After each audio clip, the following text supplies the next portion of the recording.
Tito, capítulo 2, versículo 2 até o 8.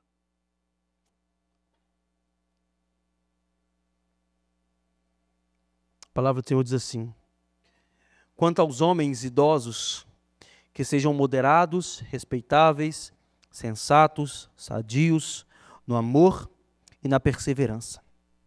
Do mesmo modo, quanto às mulheres idosas, que tenham conduta reverente, que não sejam caluniadoras nem escravizadas ao muito vinho, que sejam mestras do bem, a fim de instruírem as jovens recém-casadas a amar o marido e os filhos, a serem sensatas, puras, boas donas de casa, bondosas, sujeitas ao marido, para que a palavra de Deus não seja difamada. Do mesmo modo, quanto aos mais jovens, exorte-os para que, em todas as coisas, sejam moderados.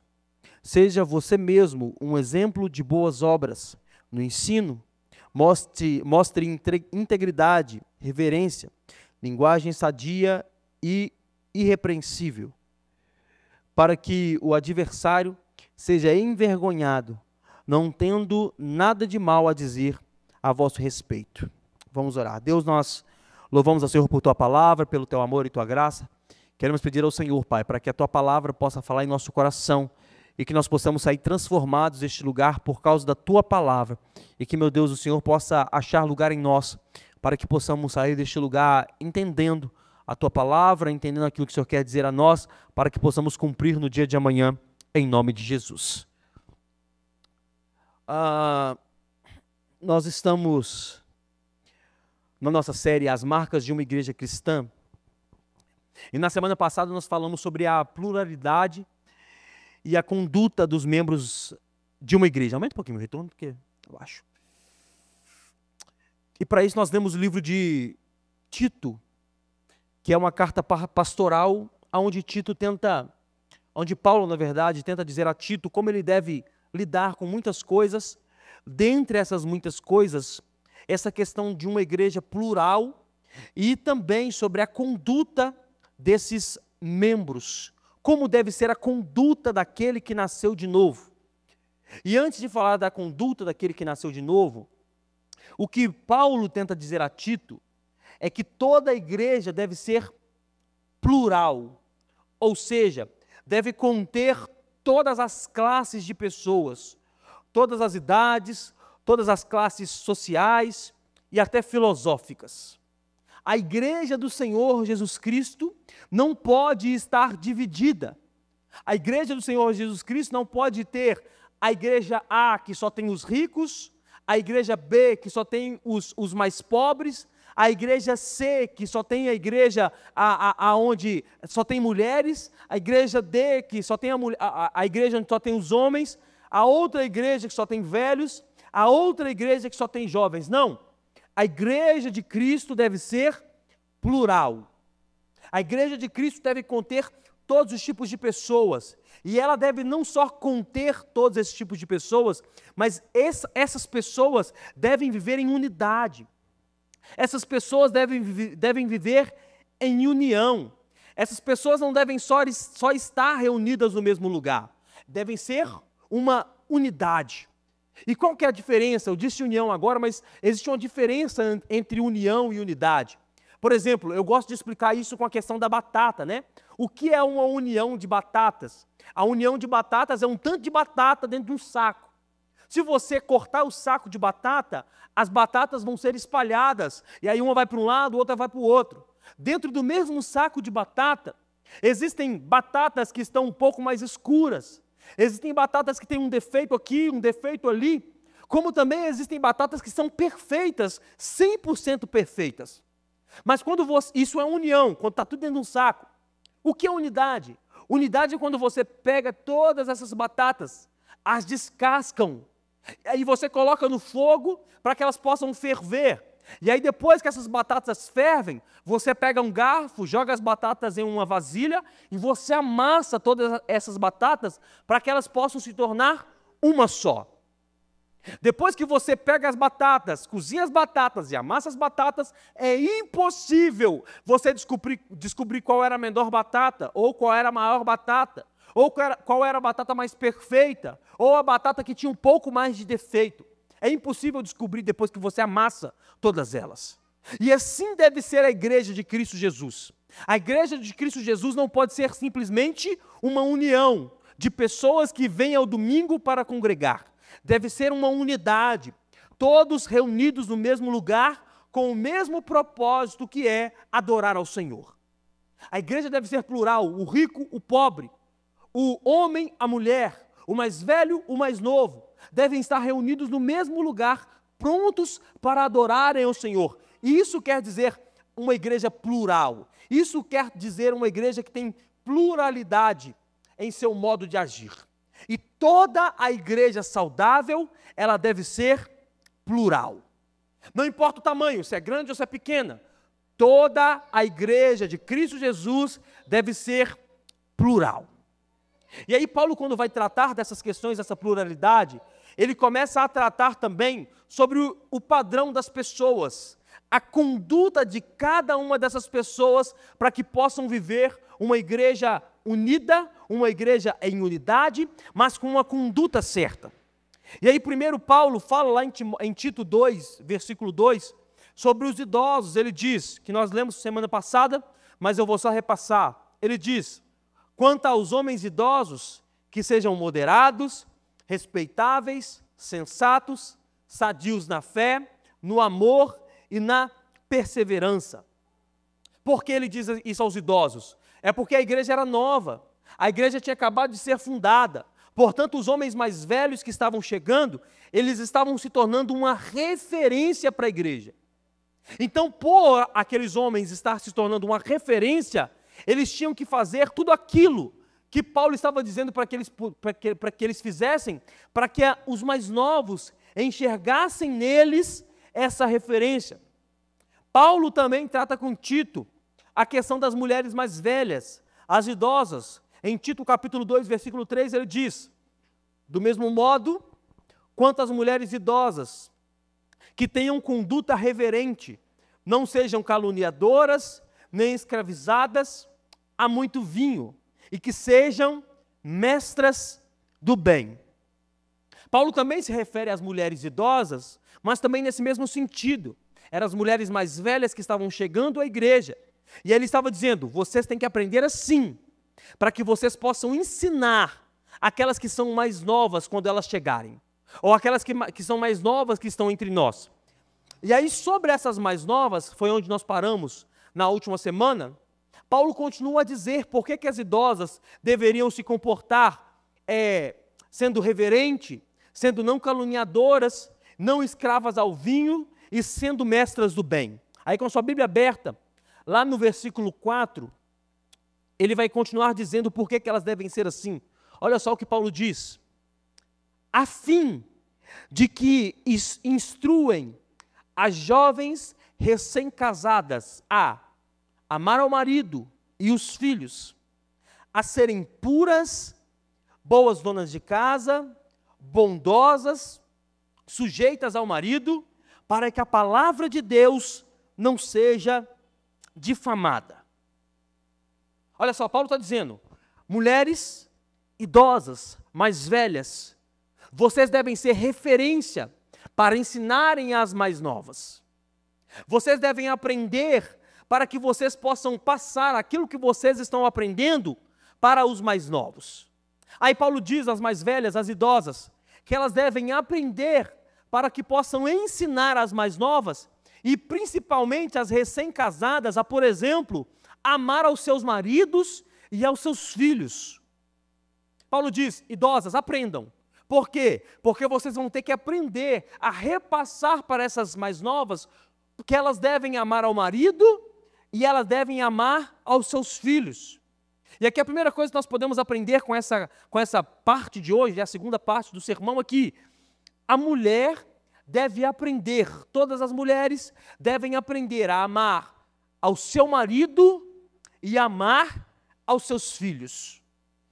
É complexo falar sobre isso no século 21, em que a cultura diz que a mulher não precisa mais de um homem, em que a cultura diz que a mulher pode ser o que ela quiser ser, sem necessariamente um homem. Por exemplo, se você vê alguns vídeos de internet, tem alguns homens na internet que fazem conteúdo, e eles saem na rua perguntando às mulheres, às mulheres e aos homens, dizendo às mulheres: você acha que vocês conseguiriam sobreviver ao mundo se não tivessem homens? E aí eles fazem as mesmas perguntas aos homens, dizendo: vocês acham que vocês conseguiriam sobreviver ao mundo sem as mulheres? E a maioria das mulheres, pelo menos que eles colocam no vídeo, a resposta das mulheres é: sim, nós conseguiríamos sobreviver ao mundo sem os homens. Nós conseguiremos sobreviver a tudo isso que está acontecendo sem a presença de homens. A ponto que os homens, e eu sempre gosto de dizer isso, eu falo isso muito com a Luana em casa, que trabalhar com homem, apesar de homem valer um pouco menos que as mulheres no modo geral, mas o bom de trabalhar com um homem é que quando você fala com um homem e você tem um certo tipo de autoridade sobre esse homem, você fala e o homem baixa a cabeça. E ele assume que ele está errado. Ele diz: desculpa, eu estou errado, eu não devia ter feito isso mesmo. Desculpa, eu estou errado. O cara fez 1 milhão de coisas erradas, mas você senta com o cara com 5 minutos, se o homem for de Deus, se for um homem de Deus, com 5 minutos você convenceu ele que ele está errado e ele sai da igreja disposto a mudar. Mas mulher, irmão, às vezes tem um espírito de Eva encarnado, sabe? Que aí você vai dizer, quando você começa a dizer, ela já está armada, querendo te matar. O espírito de Eva do eu posso, eu vou além, eu consigo fazer isso sozinha. A prova é que se você é casado e você é homem, você sabe disso. Quando sua mulher está com raiva de você, ela não te pede ajuda para nada. Sai força da onde não existe. Você vai oferecer ajuda para abrir o pote de alguma coisa. Quando no dia bom ela pede você para abrir, no dia mau ela se vira, mas abre o pote do negócio. No dia bom, ela te pede o dinheiro para fazer uma coisa ou outra. No dia mau, no dia que ela brigou, ela não te pede ajuda para nada. Pede ajuda para o de fora, mas não pede a você. Porque a mulher tem isso em si, assim, esse resquício de Eva. Mas aí vem o mundo, a cultura, dizendo que hoje as mulheres não precisam mais de um marido. Ou aquelas que têm marido, elas devem ser independentes do marido. Mas como eu disse na série Uma Só Carne, como ser independente de alguém que é uma só carne com você? É impossível. Por isso que Paulo está dizendo a Tito: mulheres, vocês devem amar aos seus maridos. Mulheres, vocês devem amar ao homem que você disse que é uma só carne com você. E não só aos seus maridos, mas você também deve amar aos seus filhos. Paulo está dizendo às idosas: aprendam a amar aos seus maridos e aos seus filhos e ensinem também as mais novas a amar aos seus maridos e aos seus filhos. Aí Paulo continua dizendo a essas mesmas mulheres: vocês devem ser sensatas. A mulher de Deus deve ser sensata. Ele diz também, essa mesma mulher de Deus, ela deve ser pura no seu proceder. As mais velhas devem aprender a ensinar as mais novas a serem puras no proceder, puras na conduta de vida, puras concernente àquilo que fazem, puras concernente àquilo o que ouvem. Como eu disse na semana passada, puras concernente àquilo que vestem. Por exemplo, vamos falar um pouco sobre aquilo que ouvem. Irmão, principalmente as meninas mais novas, adolescentes, eu não sei como sobrevive musicalmente no Brasil hoje. Porque é um buraco sem fundo, assim, ó. Letras extremamente corruptas. Letras que roubam a inocência das crianças. Letras que roubam a inocência dos nossos adolescentes. Por quê? Porque são dotadas de pornografia do início ao fim. São dotadas de conteúdo sexual do início ao fim. E os ídolos da geração de hoje são os piores possíveis. Os ídolos da adoração de hoje são os piores possíveis. As mulheres que são ícones da nova geração são as piores possíveis no seu proceder. Se vestem de forma corrupta, cantam de forma corrupta, tratam o homem de forma corrupta, são corruptas em todo o seu proceder. E aí Paulo diz, as mulheres mais velhas, aprendam a ser puras para que vocês possam ensinar as mais novas como proceder de forma pura também. E esse recado vai para as mulheres mais velhas, já casadas da igreja. Não estou dizendo que não são, ok? Não é um se é ou não é. Mas a conduta de pureza vai ensinar as mais novas a serem puras também. Aquilo que vocês dizem, aquilo que vocês ouvem, aquilo que vocês vestem, vão ensinar as mais novas a como dizer, ao que ouvir, ao que vestir de forma coesa, de forma pura. Paulo continua dizendo, além de ser puras, essas mulheres também devem ser boas donas de casa. Aqui está o problema. Paulo está dizendo às mulheres, sejam boas donas de casa. E diferente do que o mundo está dizendo hoje, irmão, ser uma boa dona de casa não é algo ruim. Porque o mundo pintou que a mulher não pode se dedicar ao lar porque ela tem que estar ocupada lá fora, sendo escrava de alguém trabalhando 16 horas por dia. O mundo pintou que a mulher não pode ser mais boa dona de casa, porque ela tem que gastar a sua vida inteira procurando uma carreira melhor, um dinheiro melhor, e nada contra isso. Mas o que nós aprendemos com a Bíblia é que um casal, um homem e uma mulher de Deus, devem ter sintonia. E cá para nós, assim, ó, a mulher é inerente. O cuidado da casa, do cuidado com a casa da mulher, sem ela ter vontade de fazer, tá? No dia que a mulher acorda sem vontade nenhuma de fazer, estressada com Deus e o mundo, arrependida de não ter morrido na noite anterior, ela pode acordar o mais estressado possível. E o homem pode ter acordado o mais feliz possível. O cuidado que a mulher tem com as coisas de casa, no dia mais estressado dela, ainda é melhor do que o cuidado que o homem tem de casa no seu melhor dia. A mulher acorda arrependida dizendo, não sei se a mulher de vocês é assim, mas lá em casa de vez em quando acontece isso. Acorda arrependida de não ter morrido na noite anterior. Acorda revoltada por causa de nada. E ainda assim, se ela pegar qualquer coisa de casa para fazer, ela vai fazer melhor do que eu. Estressada e eu no meu melhor dia. Por quê? Porque é inerente da mulher fazer as coisas melhores executadas. Porque o homem vai fazendo e vai varrendo para debaixo do tapete. Aí o menino pega um negócio, você vai jogando ali, fala, não, joga ali, de qualquer jeito ali. Aí ele vai lavar a vasilha, e aí ele pega o pano que ele está lavando vasilha para cozinhar, aquele mesmo pano que ele está usando para fazer cozinha, ele limpa a pia, ele soa o nariz, limpa o negócio que caiu no chão e vai resolvendo a vida desse jeito. Ou ele bota tudo para lavar, ou bota para secar lá, e a mulher vem usando o pano lá do mesmo jeito. Não tem nada a ver. E eu não vejo nada errado nisso, né? Mas tudo bem. Paulo está dizendo, boa mulher, a mulher tem que ser boa dona de casa. E aqui, irmão, preste muita atenção. A tarefa de casa não é tarefa da mulher. A tarefa de casa é da casa. Portanto, o homem tem que ajudar, o homem tem que fazer, os filhos têm que fazer, porque a tarefa é de casa. Não comeu, tem que saber lavar. Não sujou, tem que saber varrer, tem que saber fazer, tem que saber passar pano. A tarefa de casa é da casa. A tarefa que acontece na casa é na casa. Então não tem essa do eu sou homem demais e eu não posso lavar vasilha. Isso é conversa. Porque a tarefa da casa é da casa. Se você sujou o prato, você pode lavar. O filho que a mãe às vezes não deu incentivo, é que eu já falo para os crianças e adolescentes, tarefa da casa é da casa. Sujou, lava. Deixou cair no chão, varre. Por quê? Porque também não tem uma escrava em casa. A mulher ser boa dona de casa é diferente de ser escravo. Então o que Paulo está dizendo é, a mulher, Paulo não disse isso no seu contexto, porque as mulheres não trabalhavam, mas trazendo para o nosso contexto a mulher pode sair de casa para trabalhar? Pode. A mulher pode ter um emprego fora de casa? Pode, tranquilamente. Mas ela não pode ter um emprego fora de casa em detrimento à casa dela tornar-se uma ruína.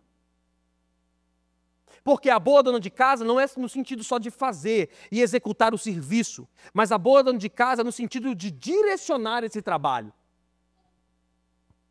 Porque a mulher decide se o filho vai lavar a vasilha do almoço ou da janta, se o marido vai cozinhar no almoço ou na janta, quem que vai arrumar a casa. A mulher direciona isso de uma forma muito mais eficaz do que o homem. Muito mais eficaz. Porque ela diz, faz assim. E olha só, presta atenção.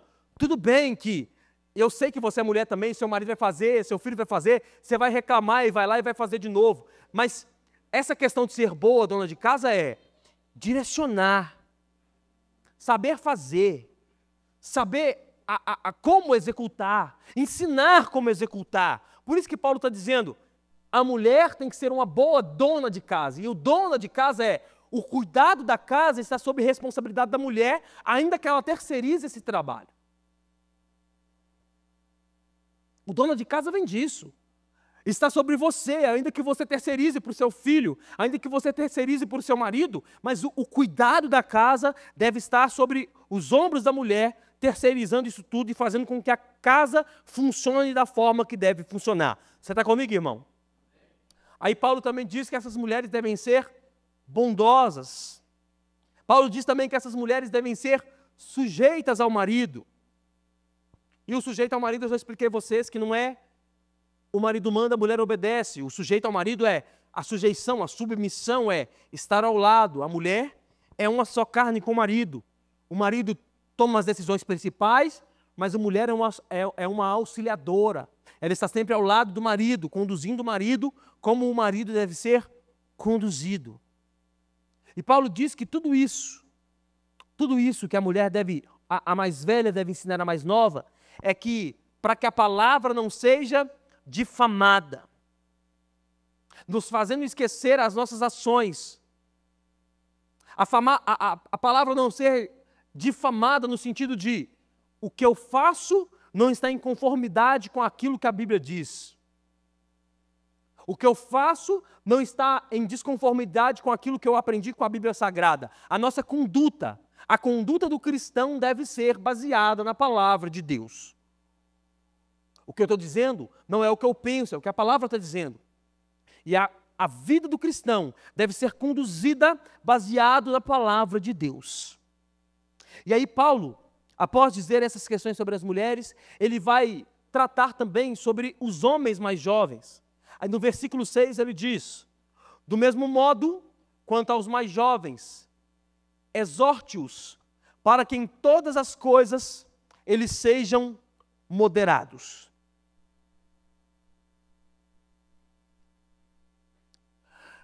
E o que é essa exortação aos mais jovens para que eles sejam moderados?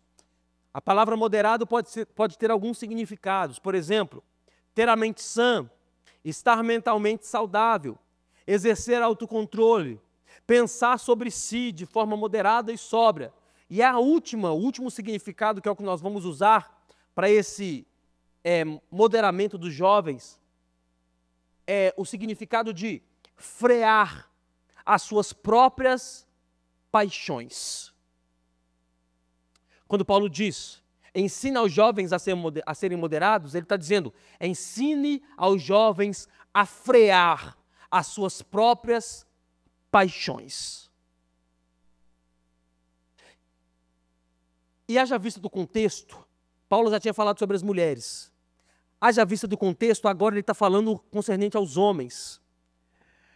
E aí, falando com os homens, ele diz que o homem mais jovem deve aprender a refrear as suas próprias paixões. Porque o mais jovem, ele é dotado de paixões internas. Tratando dos dias de hoje, irmão, olha só, na minha época, sei lá, há 20 anos atrás, já era difícil ser um adolescente. Porque já era mais moderno, eu não peguei internet na adolescência, sei lá, a internet começou a fluir, eu tinha, sei lá, 18 anos, 19 anos, quando começou a chegar de verdade, e em casa depois dos 20. Mas já era uma época mais complexa. Já tinha muitos problemas concernentes a algumas situações que já estavam acontecendo. As informações chegavam mais rápidas do que quem tem 50, 60 anos de idade. Mas ser um jovem hoje, um adolescente hoje, uma pessoa mais jovem hoje, é extremamente perigoso. Porque a guerra é constante. A guerra do cristão, e principalmente a guerra de todo homem, é lutar contra os seus próprios desejos diariamente. Nós não temos guerra contra nós, Nós não temos guerra contra o outro. A nossa guerra sempre será contra nós mesmos. Aí que Paulo está dizendo, sejam moderados, refreiem os seus próprios desejos. Dizendo ao jovem, eu sei que a carne grita, eu sei que o mundo tenta te ensinar o que é mal, eu sei que o mundo coloca na sua frente banquetes dia após dia. Por exemplo, uma criança, um adolescente com celular tem acesso a conteúdos inacreditáveis, irmãos. Eu gosto de compartilhar na minha rede social, e eu falo às vezes também de púlpito, sobre alguns jogos e algumas coisas que eles colocam nesses joguinhos de hoje em dia. E um dos jogos, se eu não me engano, é Roblox, que aqui as crianças estavam nesse mesmo joguinho, e tem como montar o personagem, e aí as meninas e os meninos, crianças, estavam fazendo personagens de mulheres de programa no joguinho. Aí sabe o que eu descobri recentemente? Que nesse joguinho é um antro de pedófilos. É um antro de homens pedófilos que estão cercando as crianças, nossas crianças. E aí um filho com o celular na mão é uma bomba, relógio. Por quê? Porque ele tem acesso a todo tipo de conteúdo mundial. Conteúdo de tudo enquanto é forma que você imaginar. Preste muita atenção nisso que eu estou dizendo, irmão. E aí, lidar com jovens e adolescentes nesses altos desejos se tornou complexo, mas cabe a nós, homens e mulheres de Deus, lidar com isso da forma saudável, de forma honesta, ensinando nossos filhos o que pode e o que não pode. Por exemplo, se você tem filho pequeno, a minha indicação é, para que celular? Ele vai ficar longe de você? Não, para que celular então? Menino de 10 anos com celular, para quê? Ele vai precisar sair sozinho? Vai resolver problemas? Não, não precisa de celular. A escola tem telefone, liga para lá e resolve. Você leva na escola mesmo? O celular, para mim, vai para a criança a partir do momento que ela precisa falar com você e vai estar sozinha em algum lugar. Exceto isso aí, não tem necessidade alguma. Porque na televisão você controla. No computador, às vezes, você controla. No seu celular, você controla. Dá um celular para uma criança para você ver. Eu tenho 34 anos de idade, irmão, e eu não me julgo totalmente analfabeto em internet, rede social. Meu trabalho é rede social. Mas assim, dê um celular na mão de um menino de 10 anos, que com uma semana ele vai descobrir como te burlar com o celular na mão. Ele vai descobrir como ele pode fazer as coisas te burlando. Ele vai saber como fazer as coisas e você não vai nem descobrir.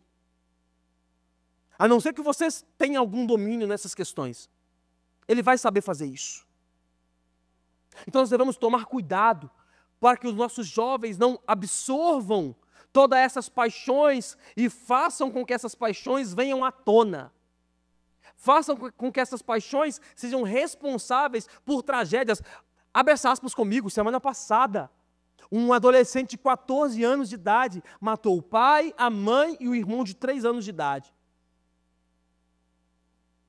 Tiro no pai, tiro na mãe e tiro na nuca de uma criança de 3 anos de idade porque pegou a arma do pai debaixo do travesseiro e matou a família inteira. No interrogatório, de menor, 14 anos, no interrogatório com o delegado, ele dizendo, se arrepende? Não me arrependo. Por quê? Porque eles proibiram o meu namoro com uma menina que morava a 2.000 quilômetros de distância dele. Aí as pessoas dizem, não, teve ajuda. Que ajuda, irmão? Canso de dizer para vocês, o homem é mau desde da sua concepção.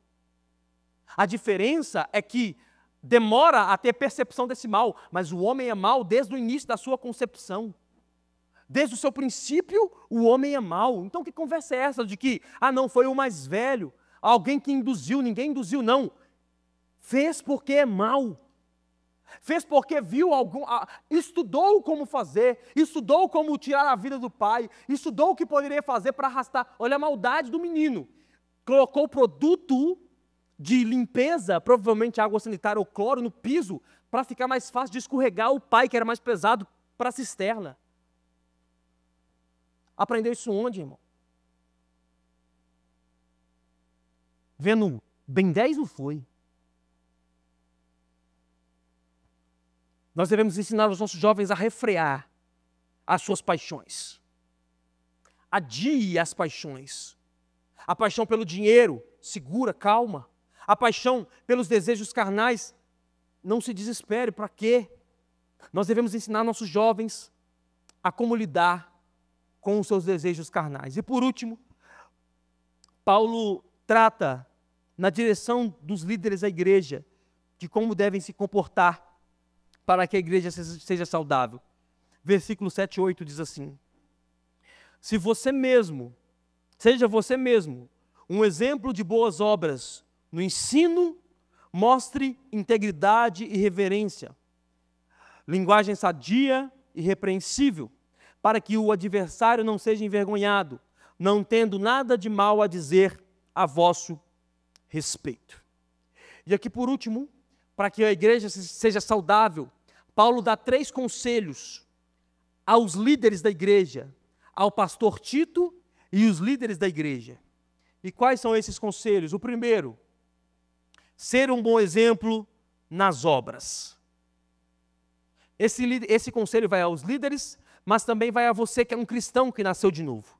Ser um exemplo em boas obras. Aquilo que fazemos é o reflexo daquilo que somos. Aquilo que praticamos diz muito mais do que aquilo que falamos. Todo cristão deve ser cercado de boas obras, para que as pessoas não tenham o que falar sobre nós. Todo cristão deve ser cercado de boas obras, para que as pessoas não tenham o que dizer sobre nós. Quando a pessoa for dizer sobre você, ela vai olhar para você e tentar dizer alguma coisa, mas vai olhar para as suas obras e dizer: eu posso dizer, mas as obras dizem ao contrário. Eu vivi algo parecido com isso há um tempo atrás.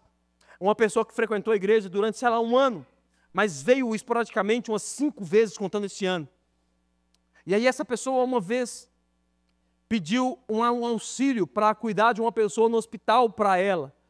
E aí, na época, a igreja tinha, sei lá, 7, 8 pessoas, ninguém pôde ficar com essa pessoa no hospital, a pessoa nunca mais voltou na igreja, e aí passou uns 2 anos, 3 anos, ela mandou mensagem para a Luana, dizendo: vocês dizem que são igreja de segunda-feira, que igreja é essa que quando eu precisei vocês não me ajudaram?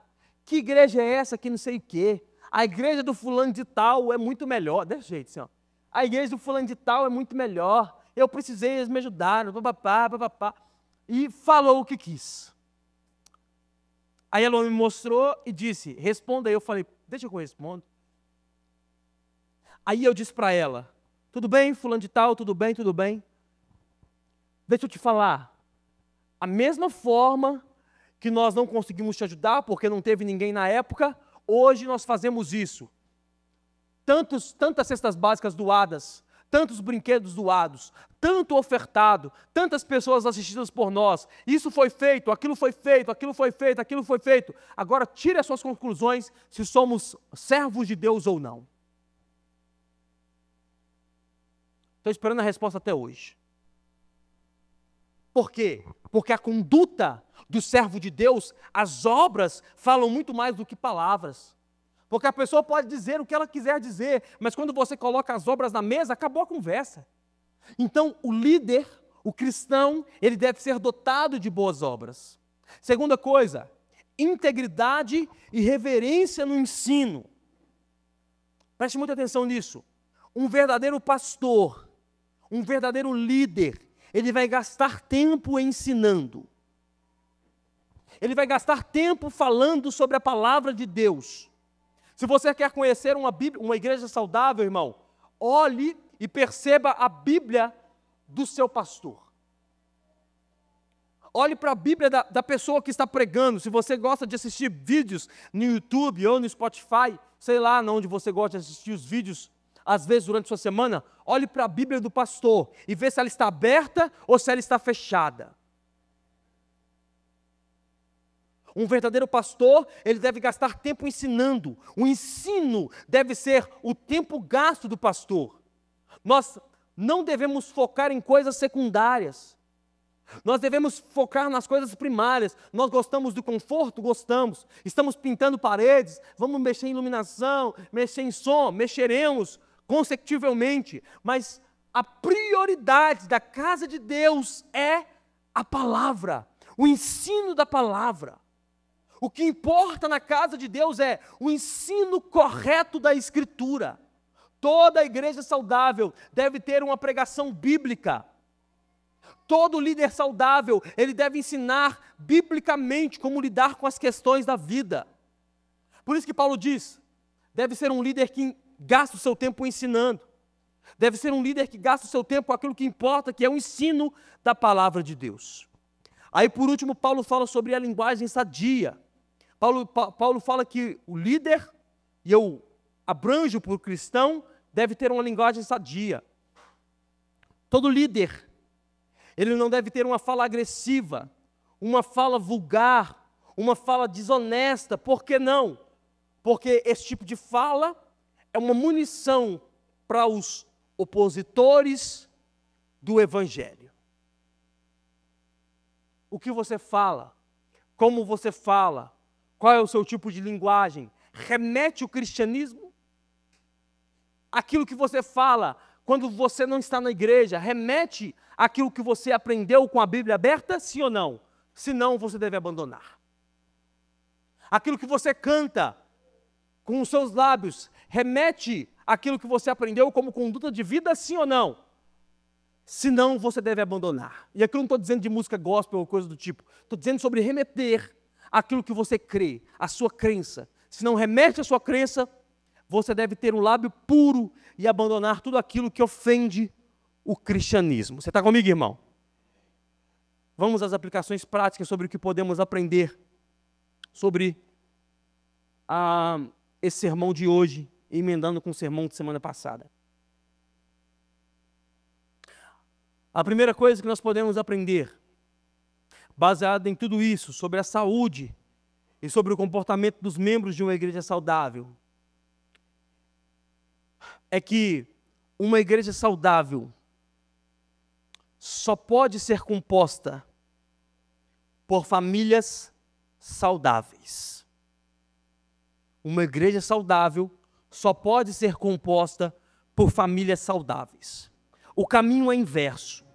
Às vezes as pessoas chegam na igreja dizendo 10 anos de crente, 20 anos de crente, mas a família ainda está destruída.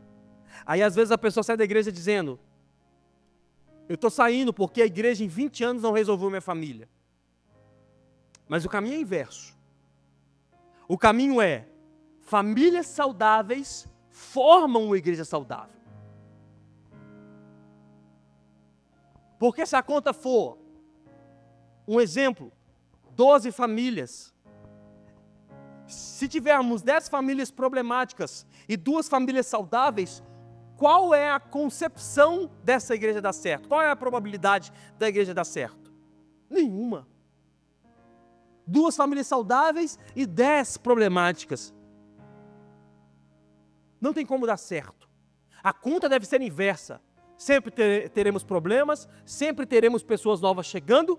A conta deve ser 10 saudáveis para 2 problemáticas. Porque as 10 saudáveis conseguem trabalhar para que as 2 problemáticas se tornem saudáveis.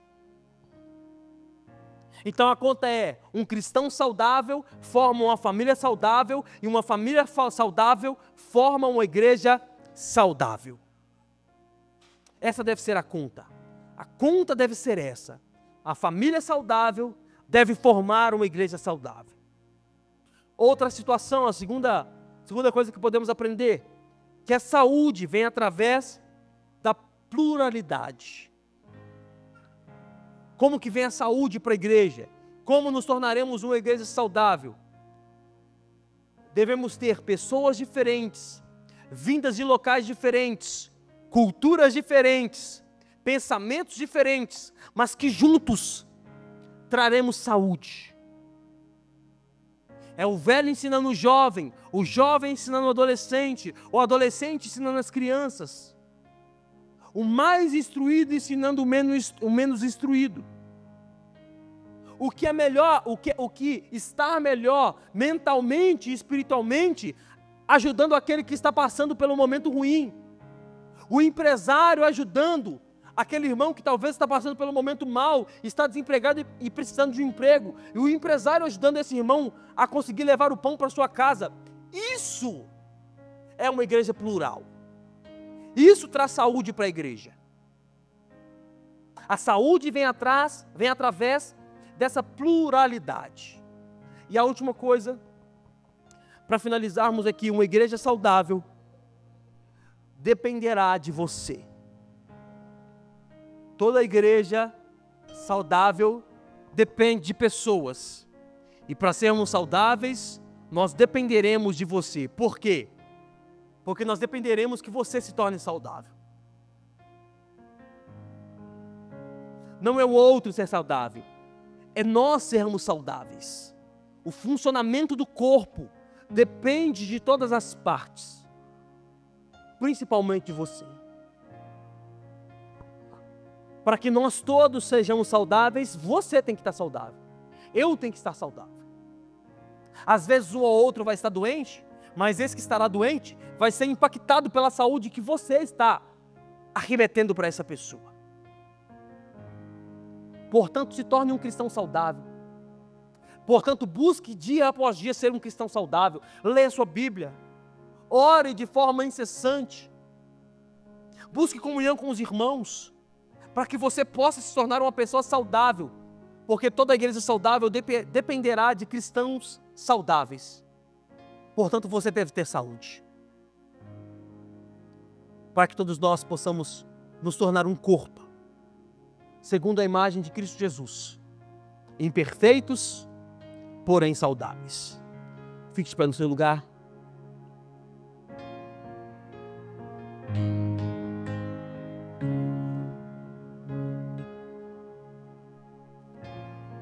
Vamos orar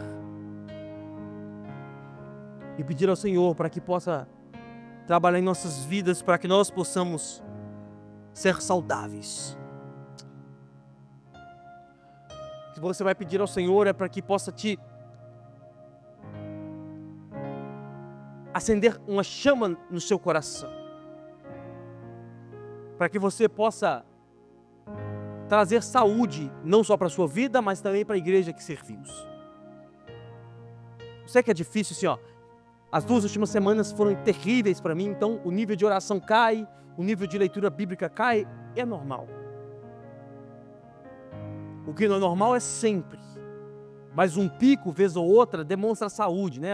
Até a demonstração do coração lá, não é reto, não é só para cima, ele é uma oscilação, para cima e para baixo, assim como nossa vida. Tem hora que teremos em baixa, tem hora que estaremos em alta. Mas uma pessoa saudável, ela não está sempre em baixa. O problema é quando você está sempre em baixa. Então, ora ao Senhor para que dê saúde, para que juntos possamos nos tornar uma igreja ainda mais saudável. Nós louvamos ao Teu nome, Jesus. Reverenciamos quem Tu és. E queremos pedir ao Senhor para que nós possamos nos tornar pessoas saudáveis, Pai. Cristãos saudáveis. Nascemos de novo e com esse nascimento nós queremos demonstrar que o Senhor nos resgatou. Que nós possamos dia após dia demonstrar a Tua graça, demonstrar o Teu amor, em oração, em leitura da Tua palavra, em comunhão com nossos irmãos, Pai. Nos ensine a cuidar um dos outros. Que os mais velhos possam aprender com o Senhor para ensinar os mais novos. E que os mais novos possam ter um coração respeitável, um coração ensinável, para aprender com os mais velhos. E quando eles estiverem mais velhos, eles possam ensinar aqueles que também vão precisar.